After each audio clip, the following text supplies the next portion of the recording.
이 시간 우리에게 주시는 말씀은 요한계시록 2장 8절 말씀부터 11절 말씀까지입니다.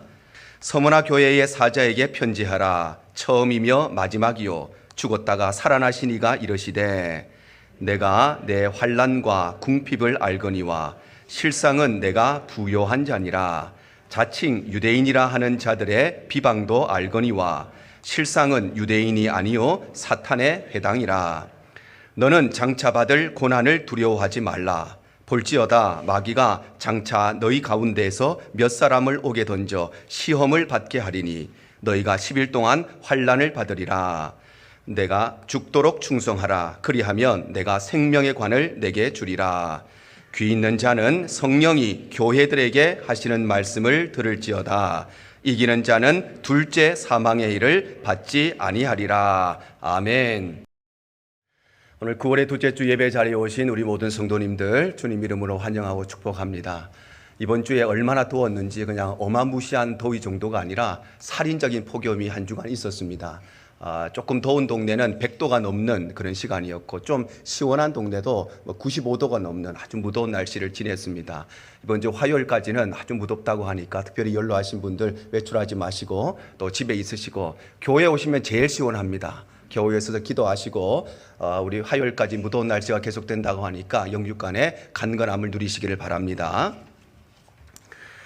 성령께서는 사도 요한을 통해서 소아시아의 7교회와 또 이 지상에 존재하는 모든 교회를 향해서 먼저는 믿음의 행위를 가지고 그리고 진리의 말씀을 파수하고 무엇보다도 처음 사랑을 간직함으로써 우리를 향해서 생명력 있는 성도, 생명력 있는 교회가 되라고 말씀을 하십니다.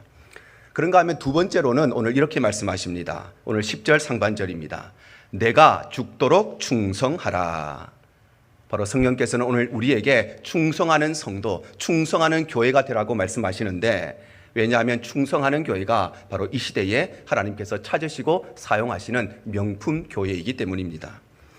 그렇다면 충성하는 교회는 어떤 교회인가? 오늘은 소아시아의 7교회 중에서 두 번째 교회인 서머나 교회에 주신 말씀을 통해서 함께 은혜를 얻기를 원합니다. 먼저 충성하는 교회는 어떤 교회인가? 충성하는 교회는 환난과 궁핍을 견디는 교회입니다. 오늘 9절 상반절에 이렇게 말씀을 하고 있습니다. 내가 네 환난과 궁핍을 알거니와 이렇게 말씀하죠. 바로 예수님께서는 서머나 교회의 환난, 그들이 당하고 있는 궁핍을 다 아신다고 말씀하시는데 여기서 말하는 환난과 궁핍이라고 하는 것은 예수 믿기 때문에, 신앙 때문에, 믿음 때문에 감당해야 될 수많은 시련들 중에서 특별히 물질적인 가난함, 특별히 경제적인 궁핍함을 의미하는 것입니다. 오늘 성경에 나오는 이 서머나라고 하는 도시는 에베소에서 북쪽으로 약 35마일 정도 거리에 있는 곳인데 특별히 이 당시에 서머나라고 하는 도시는 인구가 약 50만 명에 이르는 그 당시에는 굉장히 큰 국제적인 대도시였습니다. 특별히 이 서머나라고 하는 도시는 그 유명한 알렉산더 대왕 때부터 시작해서 계획적으로 만들어진 도시가 바로 이 서머나입니다. 오늘날 과학이 발달하고 또 도시 계획이 아주 발달된 시대에도 계획 도시가 그렇게 많지는 않습니다. 호주의 시드니 같은 그런 계획 도시는 그냥 건물을 짓고 그냥 도로를 세우는 것이 아니라 계획에 따라서 아무렇게나 내 땅이라고 무조건 지을 수 있는 것이 아니라 정부의 허가를 통해서 계획적으로 질서정연하게 만드는 것이 바로 이 계획도시인데 수천 년 전에 이 서머나가 그런 계획도시였다는 것은 이 서머나가 얼마나 발달된 도시였는가를 잘 보여주는 것입니다. 특별히 이 서머나라고 하는 도시의 중간에는 이 파고스 산이라고 하는 산이 있었습니다. 마치 우리 한국 서울의 중간에 남산이 있는 것처럼 이 산이 있어서 산을 중심으로 모든 도로가 형성되고 도로를 중심으로 그리고 건물들이 세워진 도시가 바로 이 서머나 도시였습니다. 특별히 이 서머나는 정치적으로 로마와 아주 긴밀한 관계를 가지고 있었는데 로마가 세계를 제패하기 전에 동네에 있었던 작은 도시였을 때부터 로마와 동맹을 맺었던 곳이 바로 이 서머나였습니다. 그래서 로마가 세계를 정복하고 난 이후에는 로마의 인정을 받고 로마의 가장 좋은 친구로서 자유도시라고 하는 지위를 얻었을 뿐만 아니라 그래서 우리가 잘 알고 있는 로마의 정치가 있던 키케로는 로마의 가장 강력한 동맹이 누구인가? 바로 서머나라고 칭찬할 정도였습니다. 이처럼 아주 로마와 긴밀한 관계가 있었기 때문에 당연히 서머나에는 로마의 황제를 숭배하는 종교의 중심지가 될 수밖에 없었고 특별히 서머나는 육로가 끝나는 지역이었습니다. 저 멀리 동방에서부터 인도에서부터 육로로 쭉 걸어오면 서쪽으로 오면 그 마지막 땅이 되는 곳이 바로 서머나였고, 또한 해로가 발달되어 있는 곳이 서머나였기 때문에 서머나는 굉장히 경제적으로 부유한 도시였습니다. 이처럼 서머나는 역사적으로도 매우 의미가 있는 도시였고, 정치적으로도 자유함을 누렸고, 뿐만 아니라 종교적으로도 중심지에 있었고, 특별히 돈이 아주 부유했던 경제적인 부유함을 누리고 있었는데, 그런데 서머나에 살고 있던 성도들은 그렇지를 못하고 그들은 경제적인 궁핍함과 물질적인 가난함을 겪어야 했습니다. 왜냐하면 서머나에서 비즈니스를 하기 위해서는 이 상인조합에 의무적으로 가입해야 되는데, 상인조합은 어떻게 가입하느냐? 가입비를 낸다고 가입하는 것이 아니라 1년에 한 번 황제의 신전에 가서 그곳에서 황제를 숭부하고, 가이사가, 로마의 황제가 나의 주라고 하는 고백을 해야만 이 상인조합에 가입을 할 수가 있었습니다. 그런데 반대로 여기에 가입하지 않으면 사업도 못하고 취직도 못하고 승진도 못하는 정도가 아니라, 여기에 가입하지 않으면 재산을 몰수당하기도 하고 집을 빼앗기기도 하고, 그러니 자녀들을 공부시킬 수도 없고 시집장가 보낼 수도 없는 이런 불이익과 손해를 받아야 했습니다. 그래서 서머나 성도들이 경제적인 궁핍함에 빠져 있었다, 물질적인 가난함에 빠져 있었다는 것은 단순히 가난하게 살았다 이런 의미가 아니라 먹을 것이 없을 정도의 궁핍함을 가졌다는 것입니다. 성경에는 이 궁핍이라는 단어가 두 가지 나오는데, 첫 번째는 페냐라고 하는 단어입니다. 페냐라고 하는 것은 궁핍한데 못 먹고 살 만큼 굶어 죽을 정도의 가난함이 아니라 내 먹을 것 정도 겨우 있고 다른 사람을 도와줄 수 없을 때 이 페냐라고 하는 단어를 씁니다. 그런가 하면 이 궁핍이라는 두 번째 의미는 푸토코스라는 용어인데, 이것은 그야말로 먹을 것이 없는, 끼니를 때울 수가 없는 가난함, 우리 한국식으로 말하면 찢어지게 가난한다는 것을 의미하는 것입니다.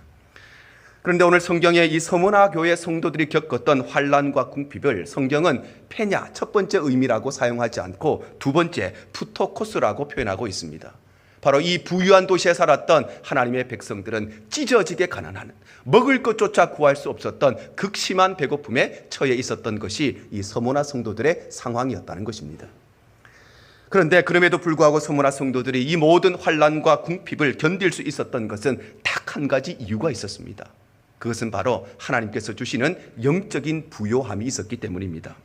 오늘 9절 중반절에 이렇게 말씀하죠. 실상은 네가 부요한 자니라, 이렇게 말씀하십니다. 바로 에베소 성도들은 경제적으로는 비록 궁핍했지만, 물질적으로는 가난했지만, 그런데 하나님께서 부어주시는 영적인 기쁨과 영적인 부요함이 그것보다 훨씬 더 컸기 때문에, 그래서 이 모든 환난과 궁핍을 능히 견뎌낼 수 있었다는 것입니다. 과거에 우리 한국 부모님들이 소를 팔아서 자녀들을 공부시켰습니다. 그런데 소를 팔아서 공부를 시켰다는 것은 단순히 어떤 재산을 처분해서 그것으로 학비를 마련하고 그것으로 자녀를 공부시켰다는 것이 아니라, 그 당시에는 농경사회였기 때문에 소를 판다고 하는 것은 농사를 지을 수가 없다는 것이고, 소가 없다는 것은 누군가가 그 소를 대신해서 소의 역할을 하고 소가 하던 일을 대신해야 된다는 것을 의미합니다. 그러니 소를 팔아서 그것으로 자녀를 공부시킨다는 것은 소를 판 대신에 그 부모님이, 그 아버지가, 그 어머니가 소를 대신해서 쟁기를 끌고 농사를 긁고 짐승처럼 그 일을 한다 할지라도, 그럼에도 불구하고 자녀를 공부시키는 것이 바로 소를 팔아서 공부를 시키는 것입니다. 왜냐하면 부모님들이 왜 이런 일을 감당할 수 있었느냐? 소를 팔면 나에게는 경제적인 궁핍함이 찾아오고, 소를 팔면 내게는 육체적인 궁핍함이 찾아오지만, 그러나 자녀를 공부시킬 수 있다는, 우리 아이를 성공시킬 수 있다는 그 부요함이 훨씬 더 컸기 때문에, 그래서 그 환난과 궁핍을 끝까지 감당할 수가 있었던 것입니다. 과거에 제가 신학교 처음 들어갔을 때의 이야기입니다. 신학생들은 왜 그렇게 가난한지, 여러분 주변에 신학생들 계시면 밥도 많이 사주시고 좀 책도 보라고 좀 돈도 주시기를 바랍니다. 제가 신학교 처음 들어갔는데 정말 사고 싶은 책이 있는데 그 책을 살 돈이 없는 것입니다. 그 당시에 그 책이 한 4,000원에서 5,000원 했는데 그 돈이 없는 것이에요. 그래서 이 책을 어떻게 살까 고민을 하다가 제가 3일 동안 금식을 하기로 했습니다. 그 당시에 한 끼 식당에서 파는 식사가 한 1,300원에서 1,500원 정도 했습니다. 그런데 하루 종일 굶으면 생활을 못하니까 아침을 굶는데 월요일, 화요일, 수요일 3일 동안 아침을 굶고, 그래서 한 번 굶으면 1,300원에서 1,500원을 세이브할 수 있으니까 3일을 굶으면 한 4,000원에서 4,500원을 세이브할 수 있으니까 이것 아껴서 그 책을 사야 되겠다 싶은 마음으로 3일을 금식을 했습니다. 그런데 그 금식을 하면서 제게 배고픔이 있었지만 그런데 배고프지가 않았습니다. 배고픔이 있었는데 배고프지가 않았다는 것이 무슨 의미일까요? 밥을 먹지 않으니까 당연히 배가 고픈데, 그런데 그 배고픔보다 이 일을 통해서 내가 살려고 했던 그 책을 사고 그것을 통해 내게 유익을 얻는 이 지적인 부유함이 더 컸기 때문에, 그래서 배고픔이 배고픔으로 느껴지지 않았다는 것입니다. 이와 동일하게 서머나 성도들도 환난과 궁핍을 견딜 수 있었던 것은 그들에게는 경제적인 어려움이 있었고 그들에게는 물질적인 가난함이 있었지만 그 궁핍함과 그 가난함을 뛰어넘을 수 있는 하나님의 영적인 부요함, 영적인 기쁨이 더 컸기 때문에, 그래서 그들에게 주어진 이 어려움을 능히 감당할 수 있었다는 것입니다. 사랑하는 성도 여러분, 하나님께서 오늘 이 아침에 예배드리는 우리 모든 성도들에게도 이 영적인 부요함과 이 영적인 기쁨과 즐거움을 허락해 주시기를 축복합니다. 물질의 어려움 가운데 있는 분들이 계십니까? 그 물질의 어려움이 해결되기 이전에 하나님께서 그 어려움을 뛰어넘을 수 있는 더 큰 은혜를 사모하시기를 바랍니다. 왜냐하면 지금 그 어려움이 있어도, 그 어려움이 해결되어도 시간이 지나면 물질의 어려움은 우리에게 또 찾아오기 때문입니다. 건강에 문제가 있는 분들이 계십니까? 단순히 내 육체적인 질병이 치료함 받기 이전에 하나님께서 이 모든 어려움을 뛰어넘을 수 있는 더 큰 영적인 부요함을 사모하시기를 바랍니다. 왜냐하면 지금 있는 그 질병 다 나아도 시간이 지나면 또 다른 질병이 우리에게 찾아오기 때문입니다. 그래서 우리의 삶이 비록 우리의 경제적으로 우리의 신분의 문제, 또 우리의 여러 가지 인간관계의 궁핍함과 가난이 있지만, 그러나 우리에게 더 큰 영적인 기쁨과 즐거움을, 부요함을 누리는 풍성한 삶이 되시기를 바랍니다. 그럴 때에 우리 개인과 또 우리 교회가 하나님 앞에서 어떤 환난과 궁핍도 견디는 충성스러운 성도, 충성스러운 교회로 하나님 앞에 세워지고 쓰임받게 될 줄로 믿습니다. 두 번째로, 충성하는 교회는 사탄의 비방을 두려워하지 않는 교회입니다. 오늘 9절 하반절이 이렇게 말씀을 하십니다. 자칭 유대인이라 하는 자들의 비방도 알거니와 실상은 유대인이 아니요 사탄의 회당이라. 바로 서문화 교회에는 유대인들의 비방이 있었는데, 이 유대인의 비방이라고 하는 것은 단순히 교회를 향해서, 성도를 향해서 유대인들이 비방하고 미워하고 오해하고 모함을 했다는 것이 아니라, 이 유대인들의 비방은 교회를 무너뜨리는 사단의 견고하고도 세밀한 전략을 의미하는 것입니다. 앞서도 이야기했듯이 이 서머나에서 비즈니스를 하기 위해서는 상인조합에 의무적으로 가입해야 되고, 이 상인조합에 가입하기 위해서는 황제의 신전에 가서 황제를 나의 주라고 고백해야 된다. 그래서 이 서머나 성도들은 절대 그렇게 할 수가 없었기 때문에, 그래서 믿음 때문에 이것을 거부했는데, 이때 이 황제의 신전에 나가지 않는 그리스도인들, 로마의 황제를 나의 주라고 고백하지 않는 이 성도들을 로마의 정부에다가 적극적으로 고발하고 신고한 사람들이 있었는데, 그 사람들이 바로 함께 피를 나눈 유대인들이었습니다. 유대인들은 특별히 세 가지 이유를 통해서 그리스도인들을 고발했는데, 첫 번째는 반국가 단체로 고발을 했습니다. 그래서 예수 믿는 사람들, 교회는 황제를 인정하지 않고 황제 숭배를 거부하는 사람들이고, 저 사람들은 언젠가 세를 규합해서 이 로마를 전복시키고자 하는 반국가 세력이라고, 그리고 국가에 그렇게 고발을 했던 것입니다. 두 번째는 혹세무민하는 단체라고 고발을 했습니다. 왜냐하면 예수 믿는 사람들은 자기 자신조차 구원하지 못한 채 십자가에 매달려 비참하게 죽었던 그 미치광이 예수를 신적인 존재로 추앙하고, 그 예수를 구원자라고 고백하고, 그 예수를 사람들에게 전파하는 사람들이었기 때문에, 그래서 미치광이 예수를 신으로 전도하는 그들은 백성들을 미혹하는 사람들이기 때문에, 그래서 교회와 성도들을 혹세무민하는 단체로 고발을 했던 것입니다. 그리고 세 번째는 식인종이라고 고발을 했습니다. 왜냐하면 성도들은 성만찬을 통해서 피와 살을 나누었기 때문에, 예수 믿는 사람들, 사람을 죽여서 피를 나누어 먹고 살을 나누어 먹는 사람이다, 그들은 식인종인 사람이다, 그래서 고발을 했다는 것입니다. 이처럼 서문화 교회의 성도들은 경제적인 궁핍함도 있었고 가난함도 있었지만, 사실 이들에게 더 큰 아픔은 이렇게 피를 나눈 동족인 유대인들의 비방이 더욱더 큰 아픔이었습니다. 우리 인생도 마찬가지 아니겠습니까? 원래 나하고 멀리 떨어져 있던 사람, 나를 미워했던 사람이 배신하면 그거 당연한 것이라고 생각하지만, 그러나 내가 믿었던 사람, 가까이 지냈던 사람, 내가 신뢰했던 사람에게 배신을 당하면 물질적인 그런 손해보다도 마음에 큰 상처가 남게 되는 것입니다. 우리가 미국의 이민의 삶을 살면서 아무도 아는 사람 없는, 피부치 하나 없는 이곳 살면서 어떤 사업을 시작하는데 마침 나와 동족인 한국 사람을 만납니다. 그리고 나와 너무 잘 맞는 것 같아서 그래서 함께 시작했는데, 그런데 그 사람이 배신을 하면 물질적인 손해도 손해지만 그러나 동족에게서 배신당했다고 하는 그 마음의 상처가 훨씬 더 큰 것처럼, 그래서 서머나 성도들도 마찬가지로 이들에게 가난이 문제가 아니라, 경제적인 궁핍함이 문제가 아니라 같이 피를 나는 동족들인 유대인들이 그리스도인들을 비방한 것이 이들에게 더욱더 큰 아픔이고 눈물이었던 것입니다. 물론 예수님께서는 이미 이런 일들을 예고하셨습니다. 마태복음 10장 21절과 36절이 이렇게 말씀을 합니다. 장차 형제가 형제를, 아버지가 자식을 죽는 데 내주며 자식들이 부모를 대적하여 죽게 하리라. 36절에는 사람의 원수가 자기 집안 식구리라 이렇게 말씀합니다. 바로 예수님께서는 장차 가족들에 의해서, 장차 피를 나는 동족들에 의해서 핍박을 받게 될 것이라고 이미 말씀하신 것입니다. 그래서 서머나 성도들은 때로는 투옥을 당하기도 하고, 때로는 유배를 가기도 하고, 때로는 순교를 당하기도 했는데, 왜냐하면 이것은 단순히 서머나 교회를 향해서, 그 성도들을 향해서 단순히 모함하고 비방하고 미워하는 것이 아니라 이것은 교회를 무너뜨리려고 하는 사단의 견고하고도 세밀한 전략이었기 때문에, 그래서 오늘 이 유대인들의 비방을 성경도 유대인들의 비방이 아니라 사탄의 회당이라고 말씀하고 있는 것입니다. 한국교회 성자라고 불리는 한경직 목사님께서 종교계의 노벨상이라고 불리는 템플턴 상을 받으시면서 전 세계 언론이 지켜보는 그 자리에서 매우 충격적인 고백을 하셨습니다.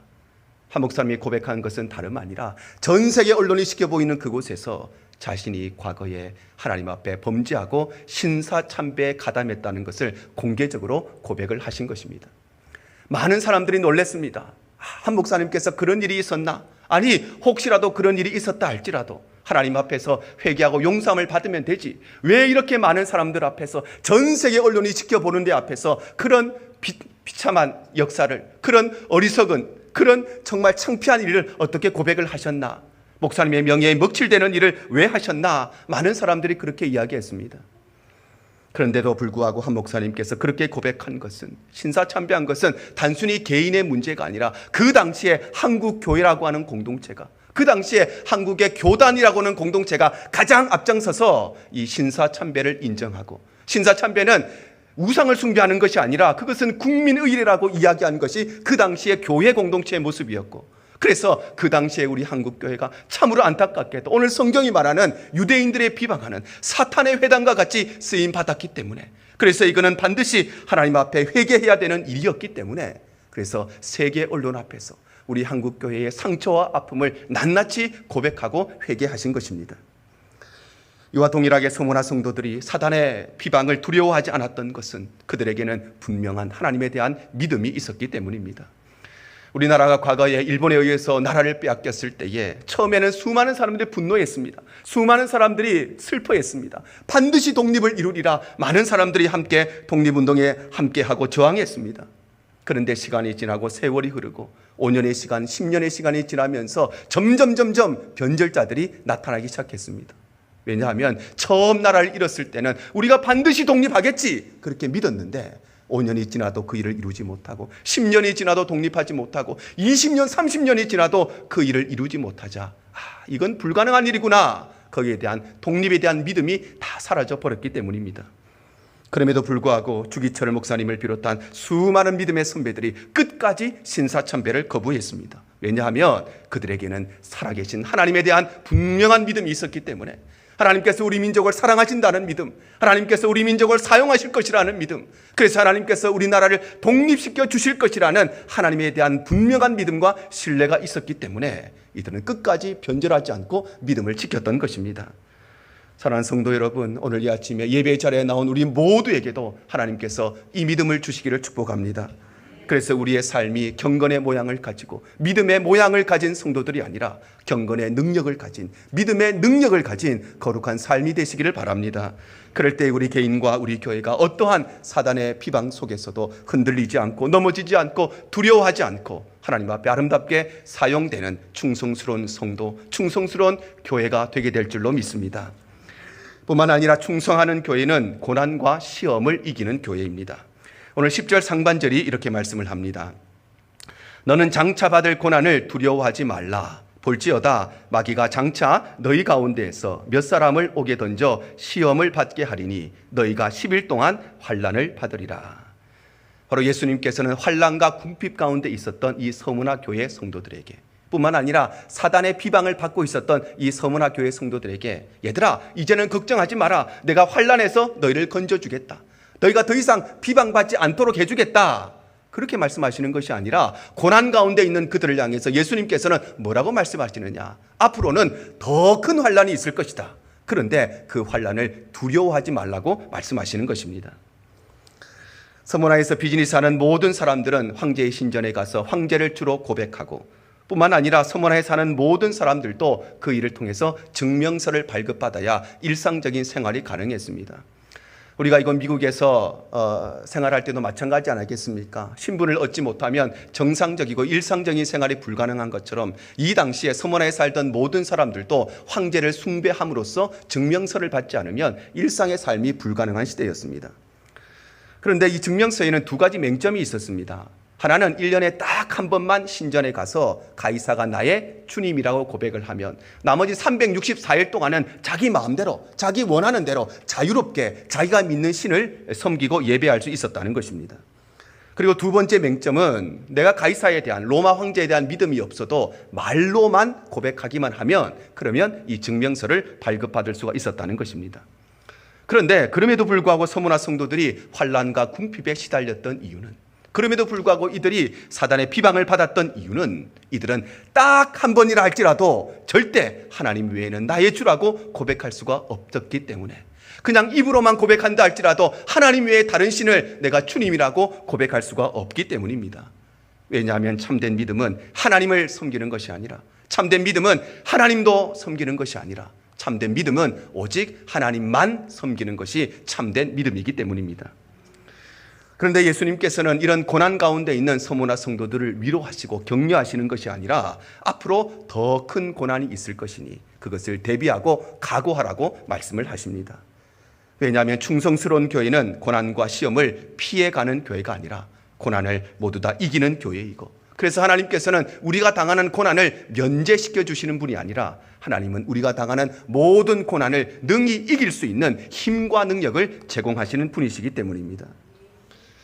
우리는 때때로 왜 나만 겪는 고난이냐고 불평할 때가 있죠. 다른 사람이 겪지 않는 경제적인 어려움, 다른 사람이 겪지 않는 건강의 어려움, 다른 사람이 겪지 않는 신분의 문제들, 다른 사람에게는 겪지 않는 관계의 문제들, 이런 문제를 찾아올 때마다 왜 나에게만 이런 고난이 있는가 불평할 때가 있습니다. 그러나 그럴 때마다 하나님은 우리가 당한 그 고난을 없애주시고 면제시켜 주시고 피해갈 수 있도록 하시는 분이 아니라 하나님은 그 고난을 뛰어넘을 수 있는, 초월할 수 있는 은혜와 능력을 주시는 분이심을 기억해야 되는 것입니다. 우리는 가끔씩 우리의 죄인된 신분에 대해서 좀 억울할 때가 있죠. 내가 죄인이라는 사실은 분명한데, 그것은 인정하는데, 그것은 고백하는데, 그런데 내가 직접 선악과를 떠먹은 것도 아닌데 내가 왜 일방적으로 죄인으로 태어났는가? 아담과 하와가 선악과 따먹을 때 나한테 한마디 상의한 적도 없는데, 내가 그 따먹으라고 동의해 준 적이 한 번도 없는데, 그런데 나는 왜 내 의지와 상관없이 이렇게 죄인으로 태어났는가? 좀 억울한 마음이 들 때가 있습니다.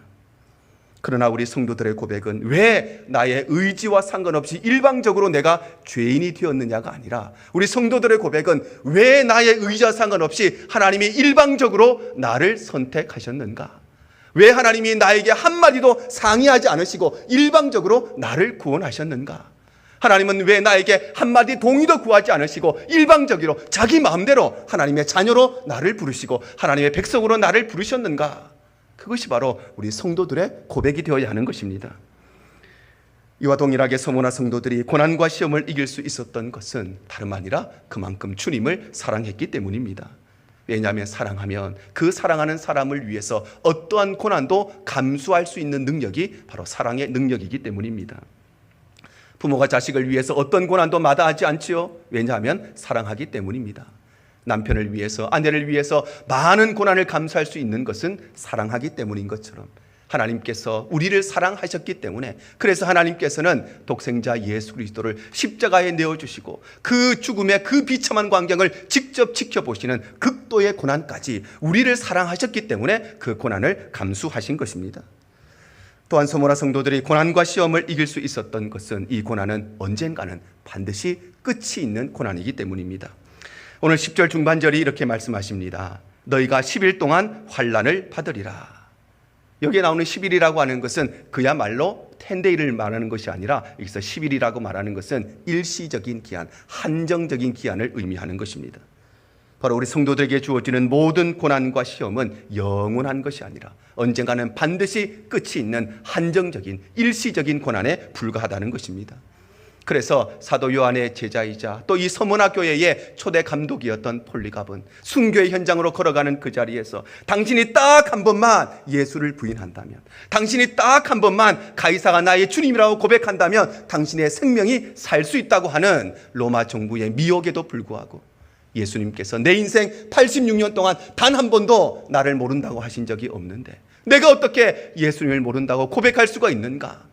그런 마지막까지 믿음을 지키고 순교의 피를 흘렸던 것입니다. 그래서 예수님이 이렇게 말씀하십니다. 요한복음 16장 33절입니다. 이것을 너희에게 이르는 것은 너희로 내 안에서 평안을 누리게 하려 함이라.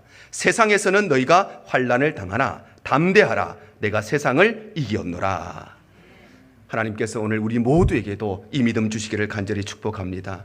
그래서 우리의 삶이 하나님을 섬기고 하나님도 섬기는 것이 아니라 우리의 삶이 하나님만 섬기는 거룩한 성도의 삶이 되시기를 바랍니다.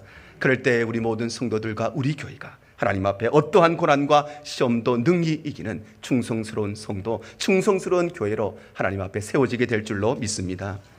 이처럼 충성하는 교회는 어떤 교회인가? 충성하는 교회는 환난과 궁핍을 견디는 교회이고, 충성하는 교회는 사단의 비방을 두려워하지 않는 교회이고, 충성하는 교회는 고난과 시험을 이기는 교회인 것입니다. 그렇다면 하나님께서는 충성하는 자들에게, 충성하는 교회에게 어떤 은혜를 주시는가?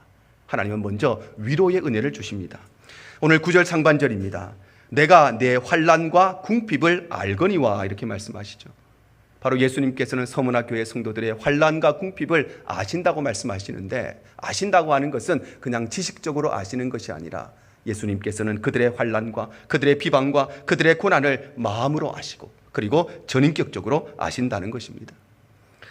오늘 한 성도님이 저에게 그러시더라고요. 목사님, 목회하다 보면 오해받을 때 참 많을 때, 그런데 억울하지 않으십니까? 물론 억울한 일이 많지요.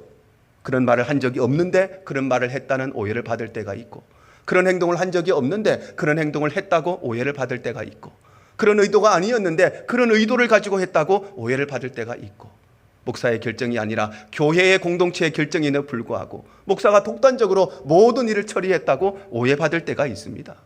사람이기 때문에 억울하죠. 그럼에도 불구하고 모든 것을 다 설명할 수가 없기 때문에, 그래서 사람은 몰라도 하나님이 아시면 되지 않겠습니까? 제 마음에 그런 말을 했지만 제 마음에는 여전히 억울함이 있었습니다. 그런데 하나님께서 그때 제게 주신 말씀이 있습니다. 그것이 바로 요한복음 1장 23절의 말씀입니다. 이르되 나는 선지자 이사야의 말과 같이 주의 길을 곧게 하라고 광야에서 외치는 자의 소리로다 하니라.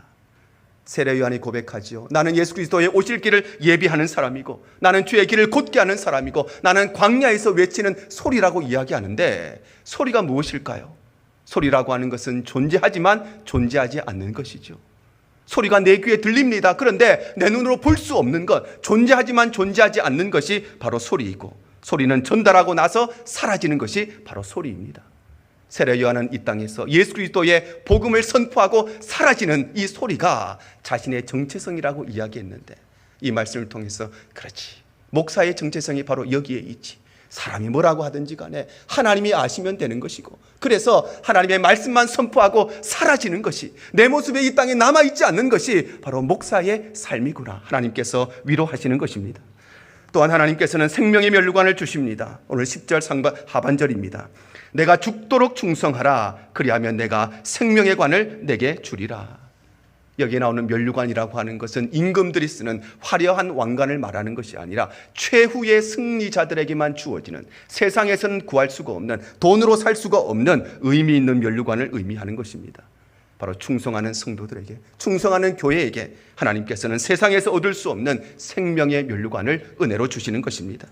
그래서 우리는 말로만 충성하는 것이 아니라, 우리는 일시적으로 충성하는 것이 아니라, 충성하는 척하다가 힘든 일 생기면 포기하고 마는 것이 아니라, 그래서 우리는 끝까지 충성하고 죽도록 충성하는 것이 하나님 이 시대에 우리 교회와 우리 성도들을 향한 하나님의 마음과 뜻인 것입니다. 우리 대형의 모든 성도들이 오늘 이 말씀을 기억하셔서 고난 없는 복음은 이 세상에 존재할 수가 없고 십자가 없는 면류관을 결코 우리가 받을 수 없음을 기억하고 하나님 앞에 끝까지 충성하고 죽도록 충성함으로써 하나님의 큰 은혜를 경험하는 귀한 삶이 되시기를 주님 이름으로 축복합니다. 주님만 내 도움이 되시고 주님만 내 빛이 되시는